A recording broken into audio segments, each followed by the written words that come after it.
अगर आपके घर में भी ये खूबसूरत ऑर्किड प्लांट है लेकिन इसके फ्लावर्स नहीं आ रही है, मर रहे हैं, मुरझा जा रहा है, या फिर आपको पता नहीं इसे कैसे पॉट करना है, तो इस वीडियो में 12 मिनट में मैंने समझा दिया है। वीडियो को बिल्कुल स्किप मत करना। तो हेलो गाइस, कैसे आप सभी लोग। वापस एक बार स्वागत है हमारे चैनल के एक और वीडियो के ऊपर।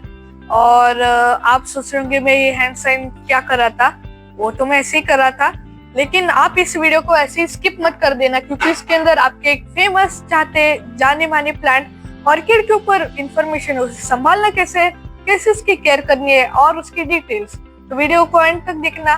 तो चलिए प्लांट उगाना शुरू करते हैं। तो सबसे पहले मैं आपको ऑर्किड के हमारे पास फिलहाल अवेलेबल वैरायटी दिखा देता हूँ। ये है, फिर ये पर्पल, ये बहुत बड़ा है और ये ऑलरेडी पॉटेड है। फिर इसके बाद ये कलर है, ये, और ये येलो भी है। उस साइड पर ये कुछ अलग वाले शेड्स में व्हाइट अवेलेबल है, ये पिंक वाला भी। और ये कुछ अभी फिलहाल ऑर्किड के बची कुछ वैरायटीज है। तो सबसे पहले मैं आपको ऑर्किड की सारी डिटेल्स दे देता हूँ। तो सबसे पहले मैं आपको बताना चाहता हूँ, ऑर्किड एक इंडोर प्लांट है। कुछ लोग इसे आउटडोर समझ के आउटडोर में ही रख देते हैं। ये एक इंडोर फ्लावरिंग वाला प्लांट, जैसे कि मैंने कहा फ्लावरिंग वाला प्लांट। और इसके अंदर हमको पॉट के अंदर पॉट मिक्स या वो कंपोस्ट जो हम दिखाते हैं वो नहीं, कुछ अलग माल भरना पड़ता है, वो भी हम आपको दिखा देंगे। इसे आपको बीच में स्टिक से ज्वाइंट करना रहता है, क्योंकि ये क्लाइंबर रहता है, क्रीपर जो भी आप कहते हो, वो ऐसा ऊपर ऊपर ऊपर बढ़ता है, तो आपको इसे सपोर्ट देना रहता है। और ये ऐसा फ्लावरिंग प्लांट है जिसे साल में से सिर्फ 6 महीने फ्लावर्स रहते हैं, पूरा साल नहीं, 6 महीने। ये एक एक्सेप्शन है, इसके बारे में बाद में कुछ समय बाद बात कर रहा हूँ। तो मैं आपको बता देता हूँ कि इस ऑर्किड के अंदर नीचे जो भी पॉट रहता है उसके अंदर हम क्या क्या भरते हैं। मैं आपको थोड़ा नजदीक से दिखाने की ट्राई करता हूँ। तो सबसे पहले हम इसे लेयर बाय लेयर भरते हैं, ठीक है। तो हम नीचे और टोटल इसके अंदर हम 3 चीजें डालते हैं, I mean 4 चीजें। तो इसके अंदर सबसे पहले आता है कोकोपीट, फिर आता है कोयला, कोल अपना नॉर्मल वाला कोयला, फिर आता है कुछ मॉस, और फिर पानी। पानी मतलब उसके अंदर स्टोर नहीं करना रहता, बस पानी डालना रहता है।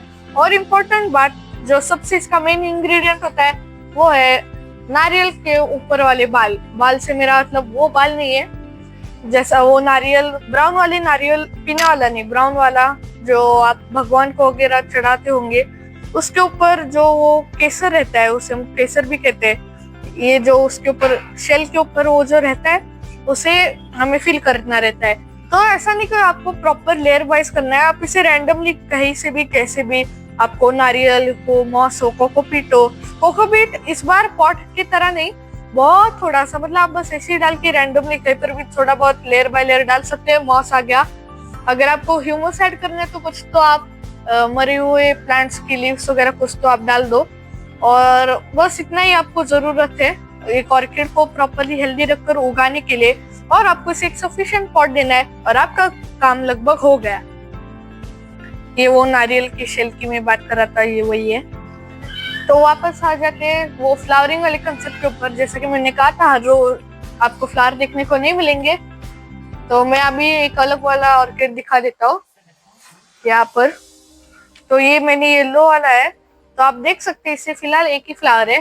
2 था, वो अभी अभी मैं आपको शायद कैमरा में दिखा होगा, वो गिर गया। तो ये अभी आप देख सकते हैं इसे एक ही फ्लावर है। अभी मैं एक और दिखा देता हूँ जिसके अंदर आपको बहुत सारे फ्लावर्स देखने को मिलेंगे।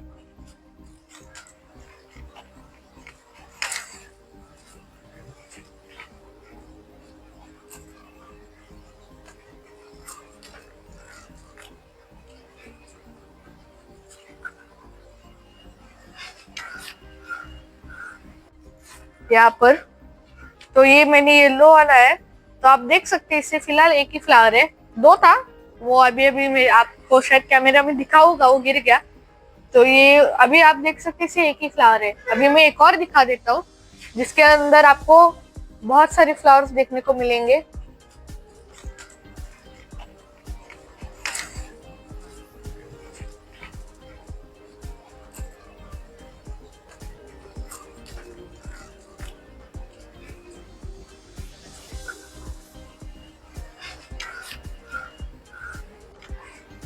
तो ये है, आप देख सकते हैं कितने सारे फ्रेश फ्लावर्स है, ऊपर से बर्डिंग भी आ रहा है। तो आप ये एक एग्जांपल दे सकते हो फुल फ्लावरिंग वाला। अभी मैं आपको एक बिना फ्लावर वाला दिखा देता हूँ। अभी ये भी कुछ है, अभी ये वाला राइट हैंड वाला इसे कुछ बर्ड्स आने लगे। ये तो पूरा खाली है, सिर्फ खाली डंडी है, लेकिन नीचे से पत्ते आ रहे हैं, which is a good sign. तो मैं आपको ये बता देता हूँ कि ये पहली बात तो इंडोर है, और इंडोर के अंदर फ्लावरिंग वाले प्लांट्स रेयर रहते हैं। और रेयर से मेरा मतलब अल्ट्रा रेयर, सिर्फ कुछ ही प्लांट जैसे पीस लिली, एंथुरियम या ऑर्किड, लेकिन उनमें से भी सबसे ज्यादा ब्यूटीफुल और टिपिकल प्रॉपर फ्लावर रहता है, वो सिर्फ आपको ऑर्किड के अंदर ही देखने को मिलने वाला है। और इसे 6 महीने ही फ्लावर होता है। तो अभी ऐसा नहीं कि आपको जनवरी टू जून और फिर जुलाई टू दिसंबर फ्लावर्स मिलेंगे, यानी पहले 6 महीने आपको मिलेंगे, बाद में नहीं मिलेंगे, ऐसी भी बात नहीं है।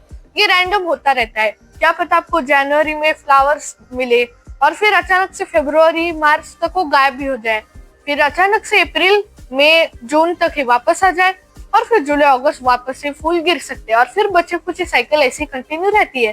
तो 1 महीना हो सकता है, 3 महीने गायब हो सकता है, 2 महीने आ सकता है, लेकिन पूरा साल आपके 12 मंथ खत्म होने के बाद आपको ये ऑब्जर्वेशन मिलेगा कि साल में से कुल मिलाकर 6 महीने ही प्लांट्स मिले हैं आपको अपने ऑर्किड के ऊपर, आई मीन फ्लावर्स।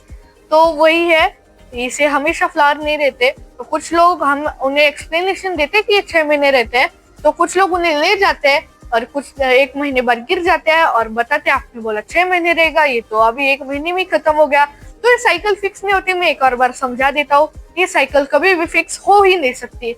अभी मैं आपको एक एक्सेप्शन भी दिखा देता हूँ। तो यही है वो एक्सेप्शन, इसके बारे में मैं शुरुआत में भी कुछ बातें कर रहा था। तो फर्स्ट ऑफ ऑल, ये बड़ा पॉट है, काफी गुना ज्यादा बड़ा इससे, हाइट में भी, लेंथ और आई मीन रेडियस, डायमीटर जो भी है उसके अंदर भी। ऊपर आप ये फ्लावर्स इसके देख सकते हो, गिन के थक जाओगे, 100 से भी ज्यादा फ्लावर्स है। नीचे 200 से भी ज्यादा बर्ड्स में भी उग रहे होंगे। और इसके ये पॉट भी आप देख सकते हो कितना ज्यादा बड़ा है। और इसका मेन कारण ये है कि इस एक पॉट के अंदर हमने 10 से 15 ऐसे इंडिविजुअल ऑर्किड्स को एक साथ बहुत पहले प्लांट किया था, और वो ग्रो होते वो ज्वाइन हो गए और एक साथ ग्रो हो गए। तो जैसा कि मैंने कहा था, फिक्स साइकिल ना होने के कारण, जैसे कि ये वाली कली जो है यहाँ से आई है, आई मीन ये वाली जो नीचे से यहाँ से आई होगी कहीं से, तो उसके फ्लावर्स चले जाए तो उसके नीचे एक और कली अपने आप उग जाती है, क्योंकि यहाँ पर मल्टीपल कलियां रहते हैं, और इसी कारण एक और उगने में ज्यादा समय तो लगता है नहीं। और फिर जैसे वो उग जाते वापस से ऊपर आ जाते हैं। तो ये वाला रिप्लेस होगा नए वाले स्टेम के साथ, और ये साइकिल कंटिन्यू रहती है। तो ये एक एक्सेप्शन है जिसके अंदर आपको पूरा का पूरा साल, आई मीन पूरे 12 महीने आपको इसके अंदर पूरे अपने मनपसंद कलर के अंदर फ्लावर देखने को मिलेंगे। और मैं ये ऐसे ही नहीं कह रहा, ये काफी समय से उगाया रखा है। और इसके अंदर मैं देखता हूँ, अगर कैमरा इसके अंदर झांक सके तो काफी बड़ा है ये। आई डोंट नो अगर दिख रहा है, तो मैं तो कुछ देख नहीं पा रहा। तो जैसा कि आपने देखा, नीचे बहुत सारी कलियां होगी शायद, और इसलिए ये इसका फ्लावर्स कभी खत्म होते ही नहीं है। बाकी मैं ऑर्किड के लिए एक और सलाह देना चाहूंगा, फर्टिलाइजर वगैरह आप मोस्टली ट्राई मत करना, क्योंकि उसे ऑब्जॉर्ब करके रूट्स में स्टोर करने के लिए कोई अपना मीडिया तो है नहीं, जैसे कि मिट्टी वगैरह। तो वो पहले तो वेस्ट हो जाएगा, या फिर डायरेक्ट रूट्स पे जाके वो प्लांट को डैमेज कर देगा। इससे ट्राई मत करना। अगर एक ट्रैक करना ही है, अगर प्लांट ऐसे भी वैसे भी कुछ उसका फ्यूचर बचा नहीं, खराब हो ही गया, तो उसे बचाने के लिए एक चांस आप न्यूमाजोल ये ट्यूब को ट्राई कर सकते हो। और जिन लोगों को इसके बारे में पता नहीं है, एक नीम ऑयल फर्टिलाइजर है जो नेचुरल है ऑब्वियसली, और ये ज्यादा कुछ महंगी नहीं है। ये सिर्फ हमारे शॉप के ऊपर अभी फिलहाल ये नया प्रोडक्ट आया और अवेलेबल भी है बड़ी क्वांटिटी में, और ये काफी अच्छी चीज है, क्योंकि ऑब्वियसली नेचुरल है तो हार्म तो इसके अंदर कोई आपको है नहीं। और ऊपर से इसके यूजेस में बता देता हूँ। आप कई बार सोचते हो नर्सरी के ऊपर आपके प्लांट शाइन करते रहते हैं, घर पे जाते हो डल हो जाते हैं। तो पहला कारण, 2 कारण हो सकते हैं उसमें से। पहला ये, कुछ अलग नर्सरी रहते हैं, वो कंटिन्यूस फर्टिलाइजर यूज करते रहते हैं, और बाद में अगर आप वो नहीं करोगे तो खराब हो जाते हैं। और अगर आप गारवा नर्सरी के अंदर स्पेसिफिक बात कर रहे हो, जो दूसरा केस है, उसके अंदर रोज पानी का स्प्रिंकल रहता है। जैसा मैंने एक पिछले वीडियो के अंदर, लॉन्ग वीडियो के अंदर कहा था पानी का स्प्रिंकल रहता है, रोज स्प्रे बॉटल से हम स्प्रे करते रहते हैं, तो इसलिए वो काफी अच्छे हेल्दी तरीके से मेंटेन रहते हैं। और आप घर पे जाके काफी लोग ऐसा सोचते हैं कि बस मिट्टी में पानी डालने से हो जाएगा, तो ऐसा होता नहीं। आपको 2-3 दिन में या फिर हर रोज, आई थिंक समर सीजन में, तो एक स्प्रे बॉटल लेनी है, सिर्फ लीव्स को, मिट्टी को बिल्कुल नहीं। गलती से भी गलती मत कर देना, सिर्फ लीव्स को थोड़ा सा पानी स्प्रे कर देना एक स्प्रे वाली बॉटल से। मैं आपको दिखा देता हूँ, ये ऐसे वाले स्प्रे रहता है, तो आप ये मार्केट में कहीं से भी खरीद सकते हो। अब इसके अंदर पानी खत्म हो गया है, तो ऐसे ही आप स्प्रे करो लीव्स के ऊपर, आपका प्लांट और ऑर्किड दोनों सही सलामत रहेंगे। और ये एक कारण है। और मिट्टी को तो आपको पता ही है, 3-4 दिन में, फिलहाल समर में 1-2 दिन में डालना रहता है पानी अच्छे से। और ये दूसरा काम, ये लीव्स को ड्राई नहीं होने देता। लेकिन इस नीम ऑयल का सबसे जो मेन काम है वो है फंगस फाइटिंग। तो आपके प्लांट्स के ऊपर फंगस आ जाता होगा, उसके ऊपर भी मैंने एक शॉर्ट और एक लॉन्ग वीडियो बना रखा है। तो उस फंगस को आपको हराना है इस नीम ऑयल के इस्तेमाल के साथ। अब इसका इस्तेमाल कैसे करना है मैं समझा देता हूँ आपको। 1 लीटर, एग्जैक्टली 1 लीटर पानी के अंदर इसके 3 से 4 ड्रॉप्स डाल दे, 3 से 4 ड्रॉप्स डाल देने, बूंदे। और फिर बस आप उस पानी को स्टोर करके स्प्रे कैन में या कहीं भी रख सकते हो। अगर आप 2.5 लीटर वाला स्प्रे लेते हो तो आपको 10 ड्रॉप्स कुछ तो लगेंगे, ऐसे ही कैलकुलेट आप कर लो और स्प्रे करते रहना। आपका ऑर्किड और हर एक प्लांट अच्छा रहेगा। बाकी और ऑर्किड के बारे में तो मैं इतना ही अभी फिलहाल कुछ बता सकता हूँ, जितनी जानकारी मेरे पास है। हाँ, एक और चीज मैं बताना चाहता हूँ, अगर आपको कहीं से भी लगे आपका प्लांट को कुछ हो रहा है, मैं यहाँ पर एक दिखा देता हूँ, ये येलो लीफ देख सकते हो, तो उसे आपको इमीडिएटली सीजर, ऑब्वियसली हाथ से नहीं, सीजर से काट देना है, ठीक है। तो आपको लीफ को या खराब स्टेम को कुछ मत करना, सिर्फ रेयर केसेस में स्टेम खराब होता है उससे काटना पड़ता है। ज्यादातर खराब लीव्स को आप सीजर या कटर से काट देना। ऑब्वियसली उंगली से आप, मतलब हाथों से उसे उखाड़ेंगे तो पूरा रूट डैमेज करके आएगा, वो भी आप कर सकते हो। तो गाइज, अब मैं इस वीडियो को यहीं पर कंक्लूड करके एंड कर देना चाहता हूँ। आई होप आपने इस वीडियो को एंजॉय कर लिया होगा, सारे टिप्स और ट्रिक्स को नोट डाउन कर लिया होगा। और आई होप कि आपका ऑर्किड अच्छे से उगाए और उसकी हेल्थ अच्छी रहे। और अगर आपको कोई भी प्रॉब्लम हो तो आप हमारे पुराने शॉर्ट्स के ऊपर से नंबर पे कांटेक्ट कर सकते हैं किसी भी टाइम पर, और हम गारवान टीम हमेशा आपके लिए तैयार रहेंगे। और तब तक के लिए बाय बाय। एड्रेस डिस्क्रिप्शन में है नर्सरी का, बिना भूले देख लेना।